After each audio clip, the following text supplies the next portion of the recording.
You know, this show, sometimes it's team too much, okay? But hello, everyone. Thank you for tuning in. I am JayLee. This is JLeesCorner. Okay, it is 2:47 in the morning, and these fools is some fools, okay? This is Love After Lockup Season 2, Episode 45.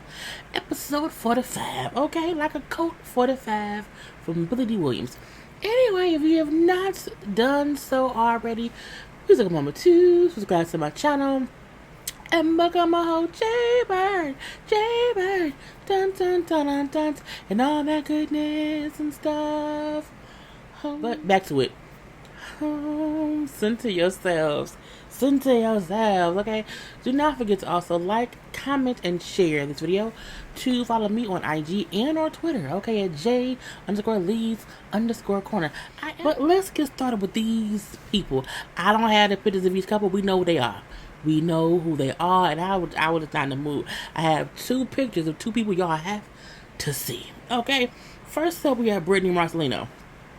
They real easy breezy, beautiful couple girl or whatever. Brittany and Marcelino are going to see the lawyer, okay, because she wants to attempt to get in contact with her two older children that she lost to the system, to adoption, because she was in jail.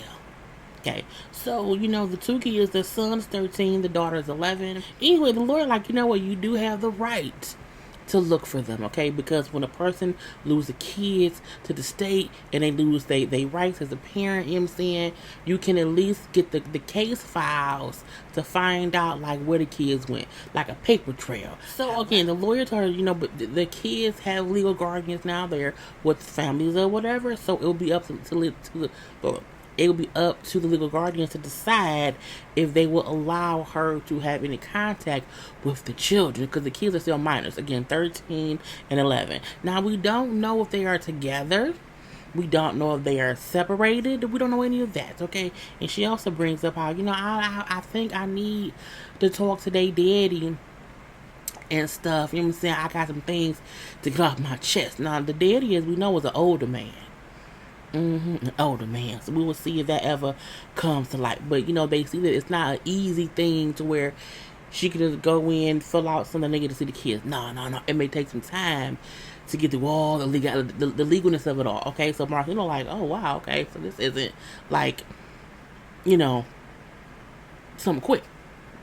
It'll be harder than what it was that we had to deal with Tito, with was it Gianni? The son that she do have or whatever, you know what I'm saying? And he okay, it can get really expensive. They already owe 30 grand for the legal battle with Tito, okay, plus the new baby. And as he said out of his own mouth, I'm not making as much money, playing poker as I used to. Well, Marcelino, get a job, okay? Do what?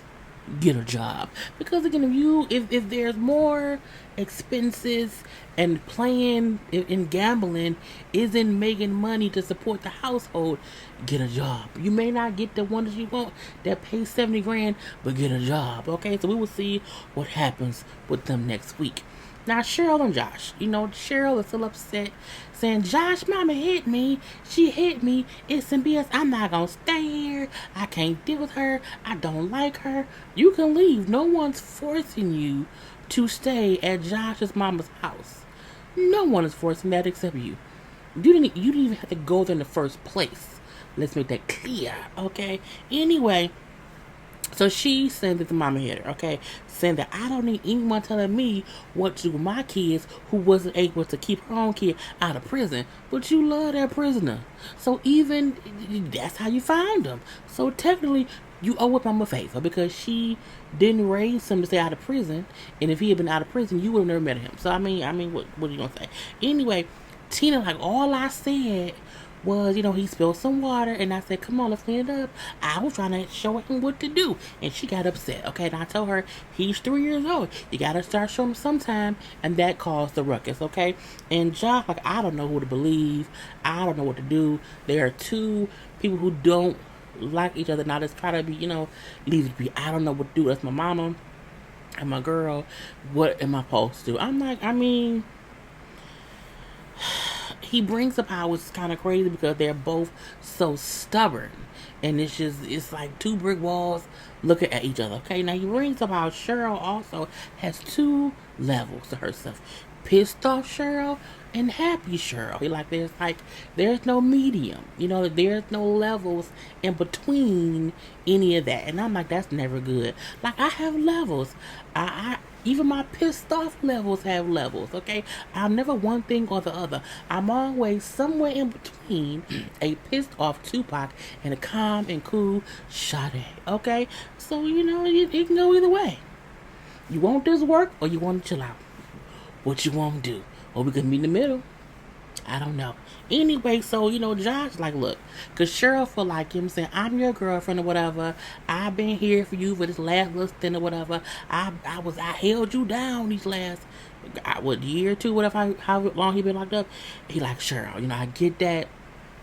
I really get that. And I traveled thousands upon thousands of miles to come and see you and be with you. She wouldn't even drive a couple 100 miles or whatever. So he like, I get that too. But, you forget, you have been here for me this time. But my mama been with me my whole 31 years of life, and she's been with me through many a prison stints. That wasn't my first rodeo. And before you, my mama was always there. And technically, she there now. She just don't like Cheryl. Right. Okay. Next up, Angela and Tony. I'm sick of this Tony. Tony, I'm going out. Behave. Don't get no trouble, Tony, okay? Behave yourself, okay? Don't be acting all stupid. He's like, where you going? It don't worry. Why can't I go? They don't like you. I said, girl. When she said he couldn't go because her friends and them don't like him, I said, oh, poor Tony. Poor cheating, prostitute loving, lying, using Angela for her trailer park. Poor Tony. Okay. Anyway, I'm saying, he like her rules is worse than the halfway house rule. I'm saying, and it's getting on my nerve right about now. And I feel like if this continues, I might have to leave and go where? Go where, Tony? You don't have anywhere to go, Tony. Okay. Anyway, we then see that Angela goes out with Tommy, Donna Faye, and her other friend Brenda. Okay, now Brenda hasn't met Tony yet, but Donna Faye said, oh, tell him what you been going through. As well, he messing with these prostitutes, or these whores. Okay, he's been lying, okay, and shacking up with them. And Tom was like, what? But he like, that's what he gonna cheat. Tony is a cheater. Tommy like, Tony is a cheater, and that's what he do. He gonna be out here doing her wrong as a woman, okay? And she gonna stay for it. Anyway, so, she brings up, I got a tracker on his phone to keep tabs on him or whatever. We then see he's calling her, and she's not answering. And so Donovan like, you should give him a taste of his own medicine. He's saying, you shouldn't go home tonight. You should come to my house. And then just don't go. She's like, oh, that'd be, I don't know. But no, I think I'm gonna just go home. Oh, you little pussy. Chicken shit or whatever you said to her. I don't know. Anyway, she's like, I'm gonna go home. I might catch Tony with some dope head prostitutes. I say, why would you want to catch Tony with dope head prostitutes? Anyway, so she goes home, parks across the street from her trailer. Tony, hey, yeah, how's it going? Oh, yeah, what you doing? Oh, I'm not gonna come home tonight. I'm gonna stay at Donna Faye's, okay? I'll see you in the morning. He's like, oh, well, okay. And then she hangs up. But then she stays in the car and just watches her house. And I guess she's trying to see if he gonna leave. I'm like, first of all, if he leave, you're parked directly across the street from the trailer. I think if he walk outside, he gonna see your car. He gonna see your car right there. He gonna see a lit cigarette. Once he sees a lit cigarette, okay, and someone staring at him from across the way, he gonna know it's you. You couldn't park around the corner. You parked across the street, girl. Anyway, and she just sits there and watches the house. I say she is batshit crazy. Batshit crazy. That's what Angela is. Anyway, next up we have Andrea and Lamar. Now they in the naughty shop, okay? Because as she says, sex is important, okay? And we have to do that. And with him living in one state and me living in the other, we have to bond over stuff, okay? And when you reach, the highest level of ecstasy, you know what I'm saying? It pushes you closer to Jesus because God put us here to be fruitful and multiply. I said, but you not fucking your husband. So are you being rude to God? I'm just trying to. If you're saying, being closer, then stop denying your husband the fruit of your nectar. Okay. Anyway, so Andrea's a freak. Okay, let's make that clear. Cause she in there, she want all the dildos, all the vibrators, all the handcuffs, all the China. She wants everything. What? Everything. Okay. And she going through whips and chains, and he like, oh, what are you doing? Oh, can I handcuff you? He's like, no. I was in prison. I was handcuffed a long time in my life. I don't ever want to be handcuffed again. People don't know. Let me stop. Okay. Anyway, I be having to focus. Sometimes it'll be a whole other conversation, and I be thinking I'm stop. So Lamar bring up. Well, first of all, I'm sleep on the couch right now. So you know what I'm saying. Hopefully, her being here getting some free these things or whatever, it'll help me off the couch and back to the bedroom with my wife and her vagina. Okay. But she say he don't know if I'm gonna be in my bedroom alone with my vibrator. I wish I would be at home alone with a vibrator with a whole human penis in the living room. That's my husband. Okay? That's my husband. Girl, even if I'm pissed off, you gonna get some work. We gonna get it in. Okay? Because I still don't want either one of us straying. And I don't care what anybody says. There is no vibrator. There is no dildo that is as amazing as a real life thing. Okay? I'm just saying it's not. I mean, unless your real life person is like a micro penis, and that's just not fun or whatever. Then I understand the vibrator dildos. But I mean, if he's great in bed, and if he's good in that aspect, girl, go get it. It's your husband. Anyway, so we then see them at home, and Andrea has now forced Lamar to sit through Mormon Bible study because as she said, he told her when he was locked up, he would go to church with her once a month.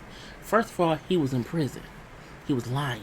But I digress. So she said she hopes that he will eventually convert to being a Mormon. I say, Andrea, you are delusional. You are delusional if you think he will convert. There are a lot of people who can change.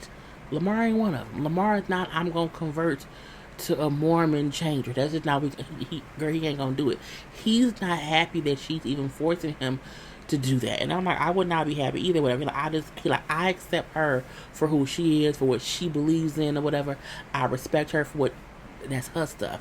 However, you know what I'm saying, that ain't for me. And I wish she could respect me for and know that I don't want to convert and leave me be.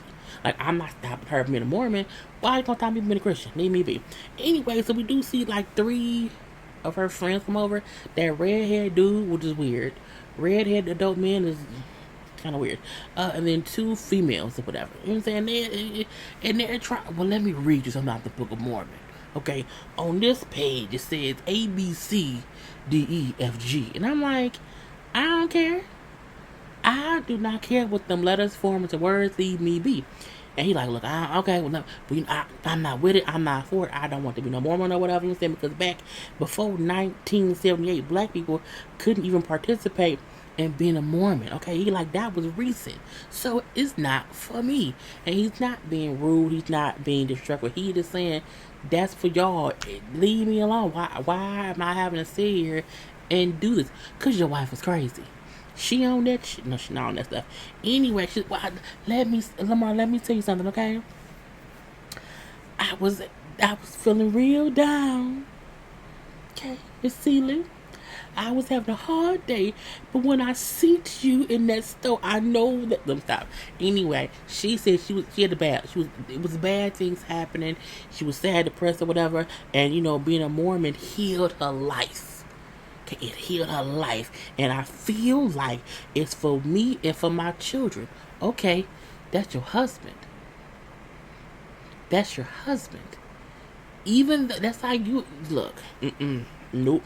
Lamar gets frustrated because he feel like they keep talking to him, trying to basically convince him that he should listen to their stuff. And oh, what is listen to this? No, it's like if I'm in a car and I don't like the music, don't force me to listen to it. Change it, or let me out the door, and I'll go get in a different car. I don't like this music. Okay, don't make me suffer through it. Okay. Now one friend was like, "But Lamar, let me just explain." You like, don't touch me. Don't, because I'm upset. So just don't touch me. And she tried to joke me. Oh well, he's like, I said, don't touch. I'm like, white woman, when they don't do it, don't. He told you don't touch him. Leave him be. Okay, he's not your friend. He's not your friend. Anyway, so he like, look, I'm just upset because y'all won't respect the fact that I'm just not a Mormon material. Like, I don't want to do that, okay? He then brings up how, because the one who said, oh, well, this wasn't supposed to be an argument, it was meant to be a study of the Bible. He said, that's fine, but this isn't an argument, and I don't want to study anything or something that doesn't sit with my spirits. So, am I excused from the table of Mormonism? Can I leave now?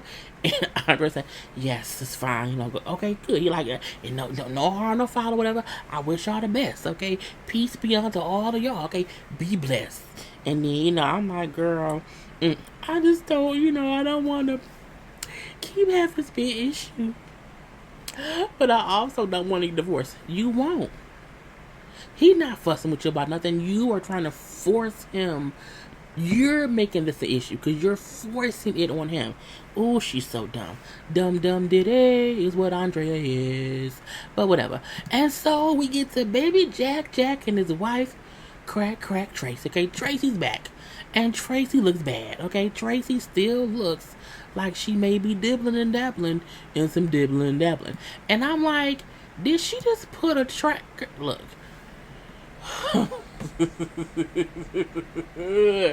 I said she really just put tracks up there like we wouldn't be able to see that they right there. But I digress. Clint is like, I have to get my wife out, so he goes to his parents' house and just tells his mom, I'm gonna get Tracy, I'm gonna spend the $5,000 and get her out. And Clint, I can't believe you. Okay, you're not gonna get that money back, son. You're just not, okay? I can't. You will never see that again. You know what I'm saying? She ran away last time, He's like, Mom, you know what I'm saying? She won't run away. You know what I'm saying? I'm going to suggest that she goes to rehab. Clint, son, look at me. I can't do this anymore, okay? You can't make her do anything, son. You just can't. He like, Mom, I know I get it. You know what I'm saying? But my wife needs me. Okay, son. And she gives him a hug and she says, but son, you're going to lose us. We will not be here for you all the time. You're going to lose us, son. And I'm like, oh, that's so sad. Because one, girl, they might die. They're older.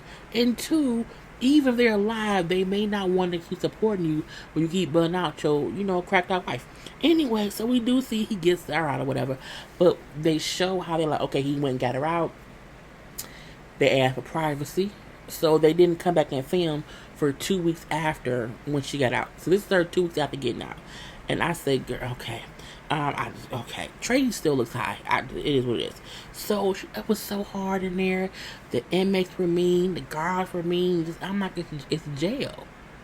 And you know how hard it is because you've been there on more than one occasion. I feel like when you go somewhere that you know is tough and you can't get out, you don't want to go back. I don't ever get people who go to prison, see how hard it is, and still do things to possibly go back. No ma'am, no sir, no thank you, I'm good, love, enjoy.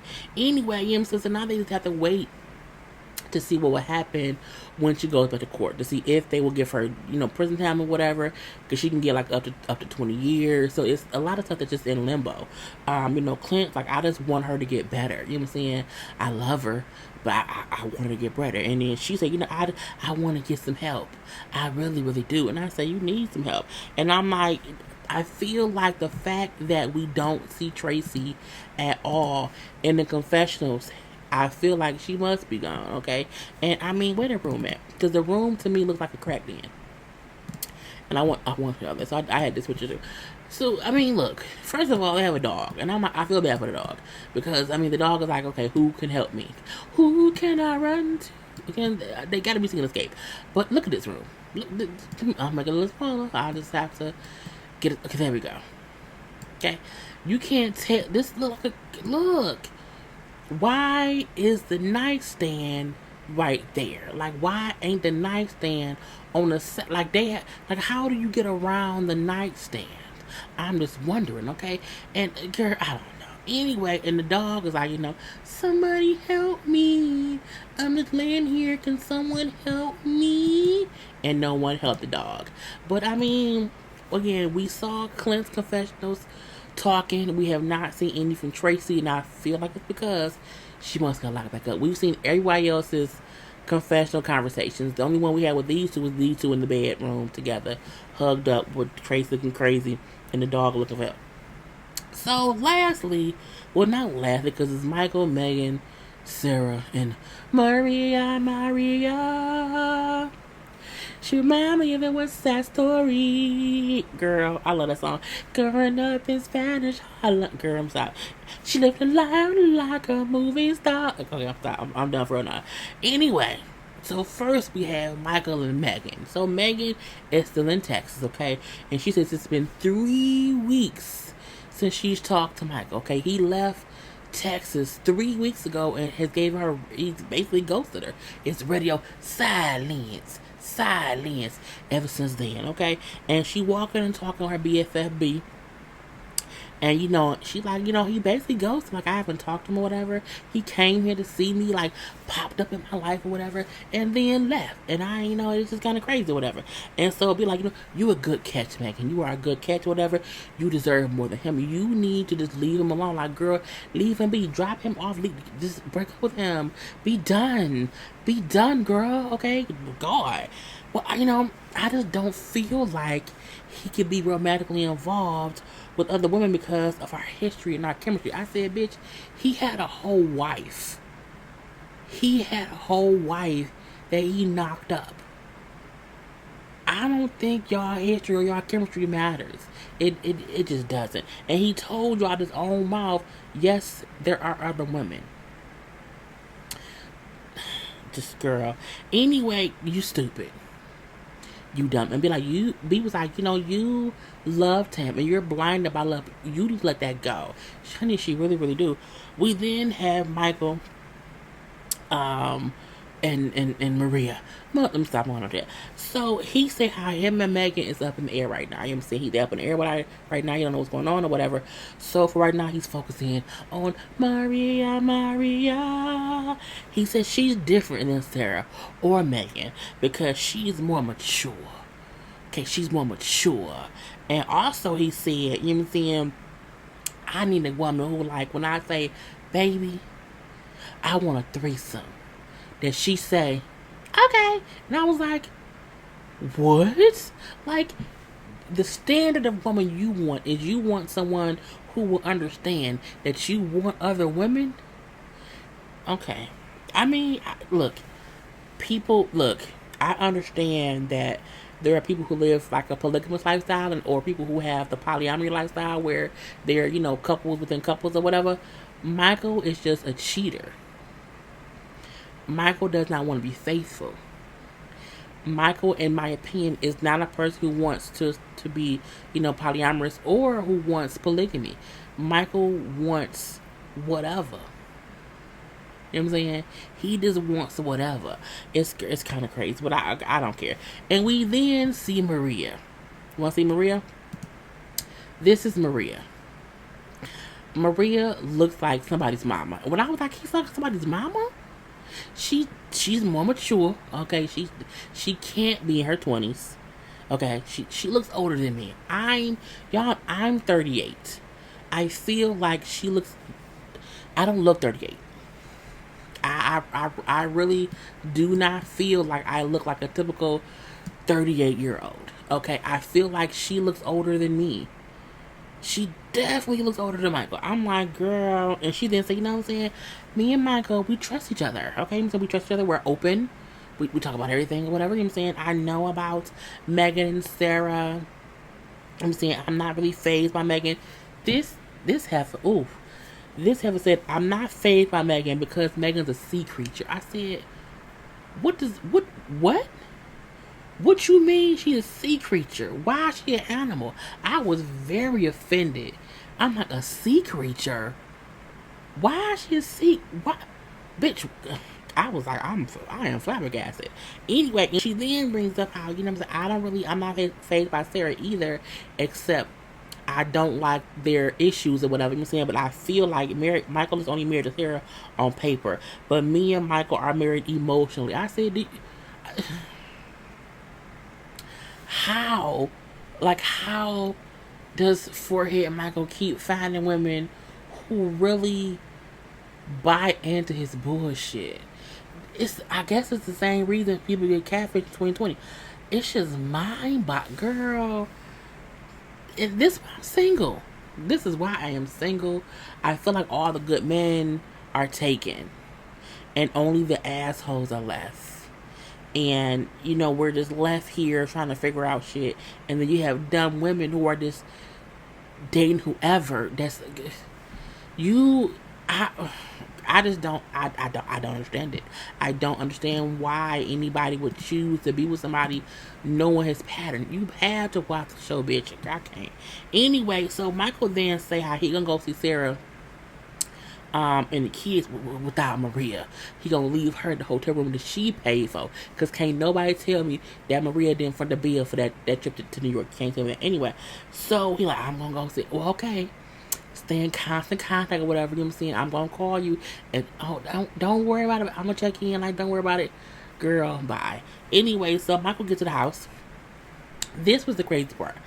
Michael pulls up in an Uber van or whatever, and when he gets out the house, out the car, we see that Sarah notices that he's pulling up. And so she's calling the oldest daughter, like, oh, come over here. But Michael got the car, and as he walks up, like, hey, pretty girl, Aviana, the oldest girl, just starts boo-hoo crying. I mean, she's crying as if she's scared and it's in a Boogie Monster. And at first, I'm like, does she not know? It's like, what's going on? She was crying, and it got weird to me because it wasn't, considering how cool him and the daughter was before. I was surprised that was her reaction. Okay, it was just weird or whatever. And so Michael was confused as to why she cried, because she was crying like she was hurt. She then said, oh, it's okay. And Michael trying to go talk to her, and Sarah's like, well, give us a moment. He's like, no, like, I'm trying to figure out what's wrong. And then she's like, aren't you happy for your dad? She's like, yeah, but I'm also scared. You know what I'm saying? And I'm scared he's here to take us away. And I was like, this bitch Sarah. Michael is 100% a deadbeat father. We can't negate that fact. However, can't nobody tell me that it wasn't Sarah who put in that little girl. She's fucking 4 or maybe 5. Can't nobody tell me that Sarah has not been saying to her, your dad might try to take you away from me. Because what 4-year-old sees her father, who she loves and who she misses, and starts bawling, crying, and she looks as if she's hurt and she's scared, and then she says, I'm scared that he's here to take me from you. And I'm like, why would she think that? You know what I'm saying? Sarah be having grown up conversations with that little girl. She do. Can't nobody tell me different.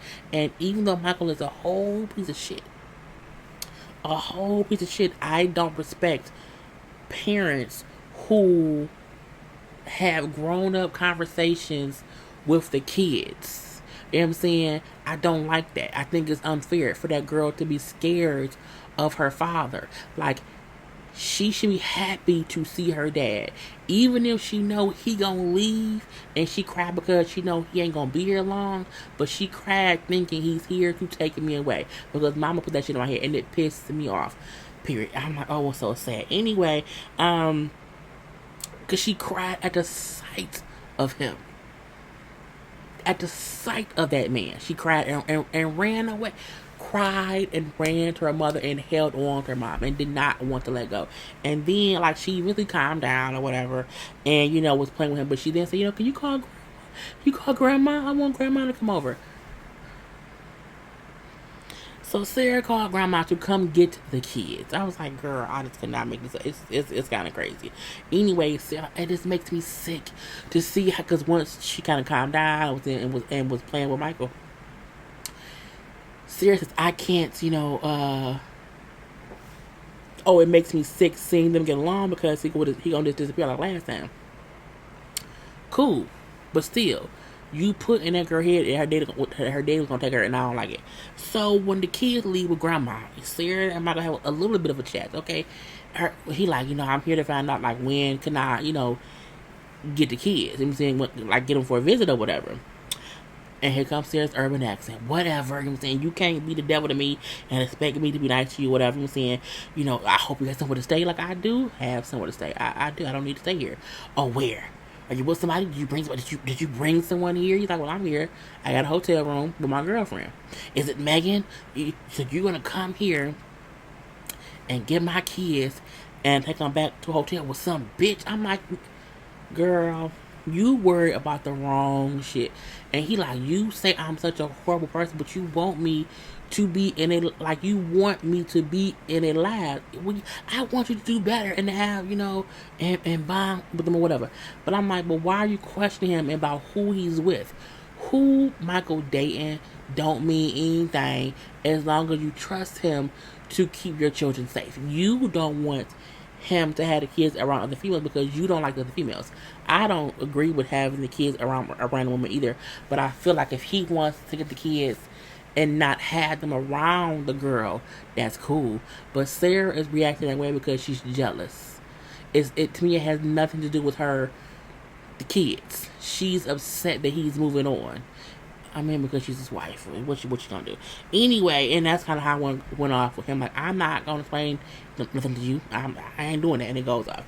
Girl, and they showed us a preview for the rest of the season. I'm like, bitch. I think they learned last season when they brought born people back how it was just not good at all, and they giving us all the goodness this season. John's back, someone's getting married. It just looks so good. Okay, Maria meets up with Sarah and I did a fighting suit. I think it looked like Maria had a black eye, but it's a lot going on. We're gonna have to see. Anyway, that is all this episode gives. I'll talk to y'all later. I am JayLee. Peace.